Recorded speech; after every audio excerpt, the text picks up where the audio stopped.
Do you see the difference here? The risk is lower because you have time to recover. Yeah, but people think, I don't want to take risk because what if I need my money? Hey, Mike, when should someone use buffered ETFs versus index annuities in their plan? Let's start with the conflict of interest of the inherent part of this question. Okay, yeah, tell us what that is. Buffered ETFs don't really give you a commission. The advisor a commission. Yeah. Yeah, okay. It's like if I were to say, hey, buy this stock, Uh-huh. I'm not going to get a commission from it. Oh, right, Okay. right. If I were to sell you a fixed indexed annuity, so indexed annuity, fixed indexed annuity, it's the same thing, or FIA, the agent is going to receive around a 5 to 7% commission on average, sometimes more, sometimes less. So there's inherent conflict of interest of, well, which one's right for you? I'm going to try and get rid of that conflict of interest for a moment and just explain them objectively as is, okay? Yeah. Because there's several layers of complexity to it. Basically, when you look at these investments or products, they're inherently supposed to be kind of the same-ish in this sense. Now, let's define what that means. In this sense, we're not using annuities for lifetime income. We're using them as a bond fund alternative. What does that mean? Bond funds are supposed to be the less risky part of a portfolio. Buffered ETFs and fixed index annuities help hedge against the downside, the losses, while also giving you market participation on the upside. However, they're not going to make you rich. On the good years, your equities, your stocks are probably going to outperform your buffered ETFs or your fixed index annuities. Don't assume that you're going to get rich off of annuities or buffered ETFs. Not going to happen. This is just like over the long term. A step above shoving the cash under your mattress. This is... Yeah, put in some protection. Yeah. That's all it really is, okay? One's offered from a financial institution, like First Trust, for example, or is it Calamos is the other one? There's a couple out there that do these really, really well. That's the buffered ETF. Yeah, those are buffered ETFs. And then you've got insurance companies that offer annuities. Okay. So we're defining those two, where the custodian is, where the money actually is. Okay. Now let's first define buffered ETFs. Okay. A buffered ETF basically you're not actually buying the index.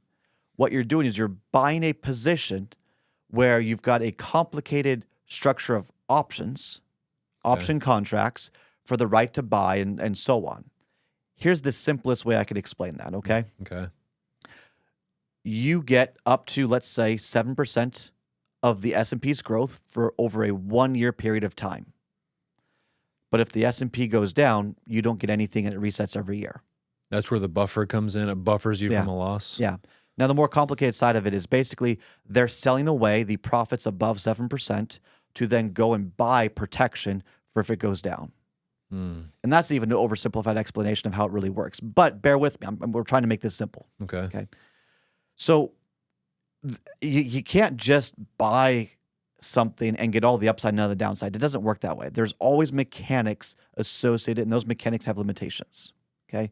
So that's one idea with it. Now, buffered ETFs, based on what I see today, you have some options. Some of them are like you can have up to 7% of like the S&P and no or little downside. When I say little downside, I've seen some buffers where like the market would have to lose more than 66% for you to start losing money. Okay. Not likely going to happen in a 12-month period of time. I've seen other ones that have 100% buffer. They're all structured a little bit different, but they're very similar. I've seen other ones where it's like you get 12% of the upside, but the first 5% on the downside you might lose. So if the market go down 5%, you lose 5%. If the market goes down 10%, you lose 5%. If the market goes down 20%, you lose 5%. Okay. But then there's even a threshold where that buffer goes away. So the point of a buffered ETF is it's an alternative way to buy growth within something like the S&P 500.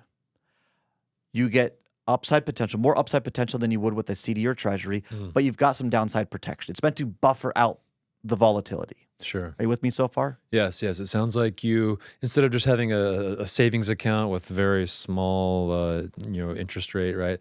This gives you some protection, some stability, but it's not as it's wild. more narrowly focused. And you can keep up with inflation or something. Yeah. Right, okay. Yep. And remember, inflation typically happens when the markets grow exponentially.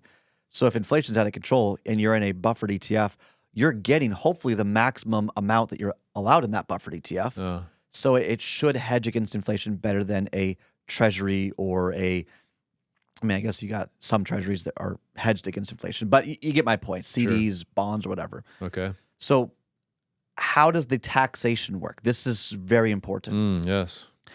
So if you buy a buffered ETF, as long as it's not one of these trigger or like weird ones, like it's the ones that we're talking about, what happens is if you don't sell the position, it just resets. So the new value, and then it grows again, and then it resets and it conceals. So it's kind of like under the umbrella of a long-term capital gain situation. What does that mean? It means when you sell it, you're going to pay 0 to 15 to 20%, depending on how much you sell in your tax situation, of taxes on the gains. That's important because on the fixed indexed annuities, if you're putting it in a brokerage, non-qualified after, the cash, you're funding with cash, it's taxed as income, not capital gains. That's a very important distinction. Yes. So if you're funding IRAs, this doesn't matter. But when you're not funding with IRAs, when you're funding with after-tax funds, that difference could be the deal breaker. Right. Okay. Now let's talk about fixed indexed annuities. Okay. Okay. In my opinion, that's my this is not absolute. This is my opinion. What I've noticed, my anecdotal research. Okay. I believe that some annuities, fixed index annuities, are better for cash growth, but aren't good for income. They don't have a lot of bells and whistles. There's not these extra insurance components with it, so they're less expensive to manage. Other annuities have a lot of bells and whistles and perks and benefits, and those are expensive to manage. And a lot of people, I don't think, are aware that there's a cost difference. When I say cost, I mean opportunity cost, growth cost, okay? Because I could probably today, and I'm not quoting any product specifically here. This is radio, this is podcast, this is YouTube. Things are going to change. Yeah. But I could find a fixed index annuity today for probably around a 10% cap, so up to 10% of the upside of the S&P. I could also find one that's going to give you up to 6%. Why would anyone want the up to 6% when you can get up to 10%? Because there's other benefits they might want. This is insurance. It's very convoluted, very tricky. You've got to understand how to navigate this. Because one insurance company doesn't have some proprietary access to the S&P or the markets. They're all trading in the same market. It's how do they structure their product and what's the cost or the burden to support the promises within that product. People miss this. So they go, well, that's a reputable company. I'm just going to go with that. Well, they have different products. They've got these bonuses and all sorts of things that really, it's like a labyrinth. So let's now scale all that back and really simplify this. Let's only talk about for a moment the fixed indexed annuities with no intention of income. So you don't care about the income benefits. You don't care about any sort of health contingency or any of the other stuff. Okay. You're just looking to grow your assets with protection. Okay. Because a fixed indexed annuity's duration, it's illiquid, typically for 5, 7, 10 years or so.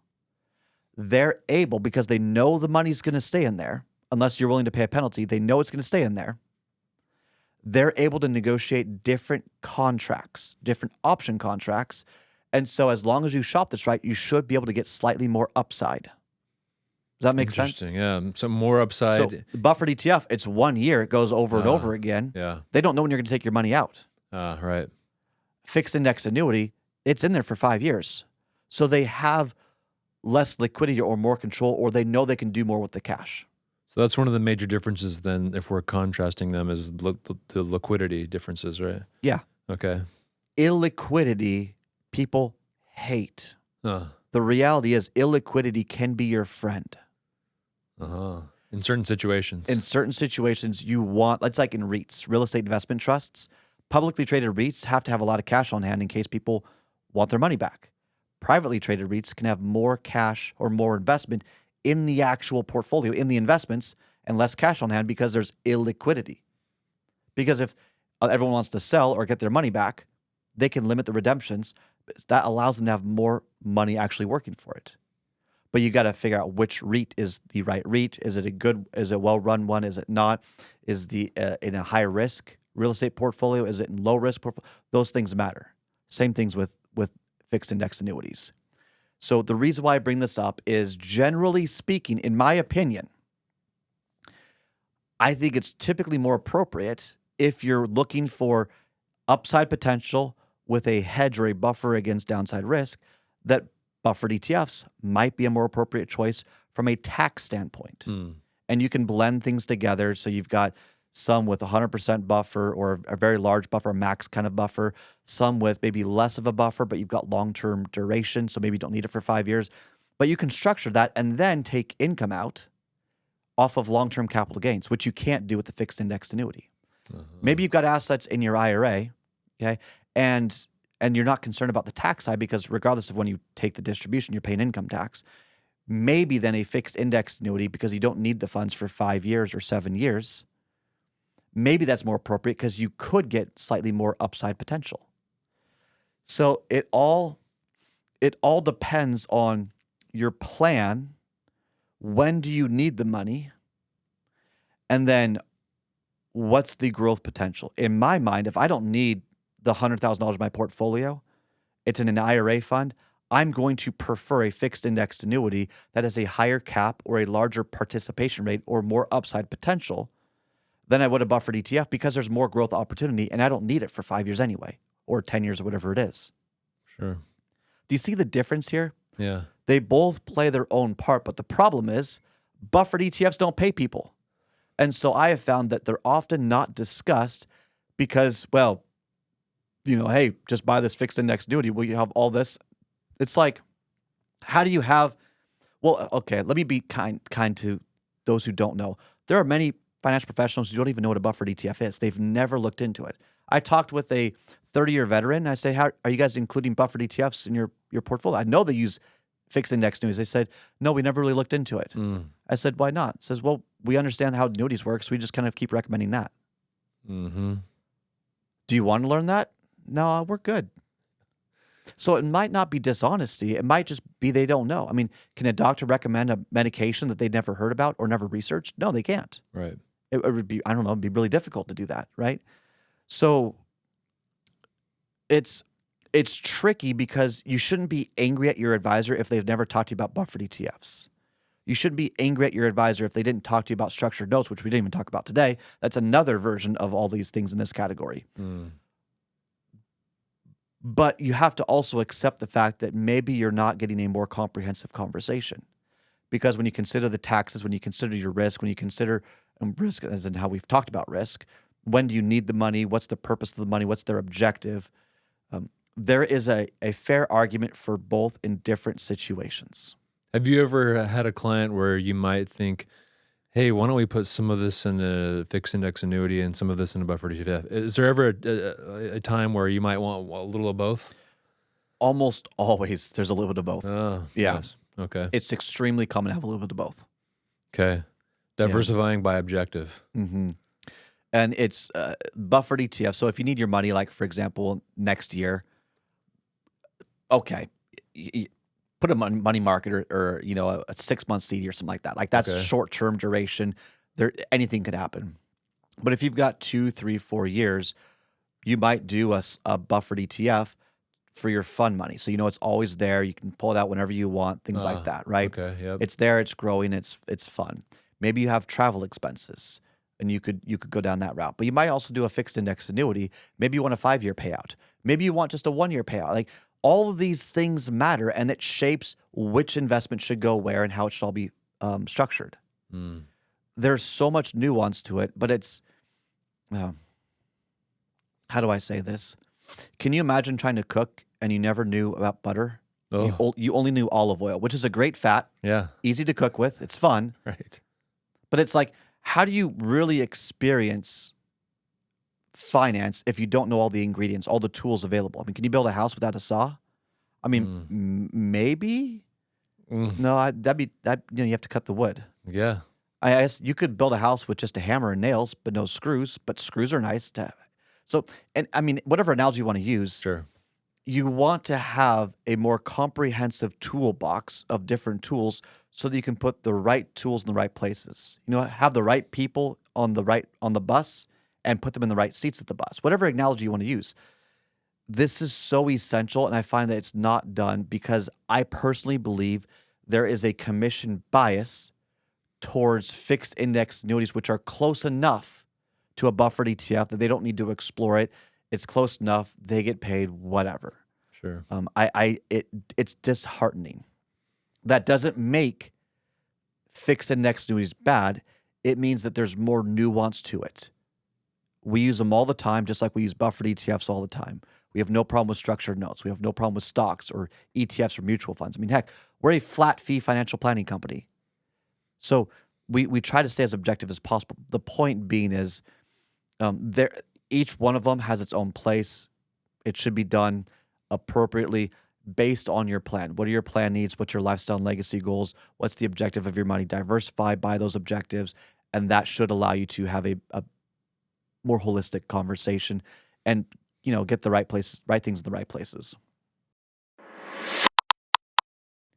Hey, thanks for watching this video. Make sure that you like and subscribe first, and then go to www.retireontime.com to grab a copy of my book, How to Retire on Time, take a few courses about retirement, join my newsletter, and so much more. Now, if you want to work with one of our advisors here at Kedrick Wealth, who can help you put together a retirement plan that's designed to last longer than you, just click the button, Get Started. Everything we do is intended to help you retire on time. We hope you enjoy, and we'll see you in the next show.